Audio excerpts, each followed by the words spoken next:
What's up, guys? In the last video we stripped the old Rubicon down, got all the racks off of it. Now we're going to start on stripping this powder coat off. We've done a couple of little test spots. I'll show you that here in a second, and then I'll kind of give you a little tutorial on how we done it. It's nothing really too hard. So these were the test spots that we done. Just a couple minutes just to make sure this is going to work. I'll show you exactly what you're going to need and how we're going to do it. So this is what you're going to need. This is what I used. We got some aircraft remover. It's kind of expensive, but it's a lot cheaper than taking it somewhere and getting it professionally stripped. Just a brush to wipe it on with. You don't really want this stuff on your hands. And then get you a good old wire wheel. Really don't matter what kind you get. I got this one and a smaller one just to get down in them cracks and crevices a little better. We're going to spin this camera around and kind of show you the process, how we're going to do it. So there's really not a whole lot to this. I just cut a little hole in the lid instead of taking it all off, so don't just dump out everywhere. But you just want to put you a little dabs of this on that rack. You're going to take your brush, spread it out. Now I will say my racks are double powder coated, so they're powder coated on top of one another instead of being stripped and then just a single coat. So mine are going to be a little bit harder than what yours at home would be if it's just a single coat. But I mean, really, this stuff right here does a pretty good job of getting it all pulled off.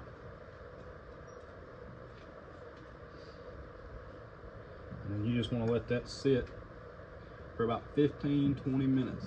Get a nice, good, thick coat on there and let it sit. Don't let it sit too long or it'll just dry up, but you'll be able to tell if it's been on there long enough, because you'll start seeing all this kind of flake up a little bit, like the ripples in it. And that's when you want to go ahead and start using that wire wheel to take it all off.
So this is what your final product should look like after you put that stripper on and use that wire wheel to kind of brush it all off.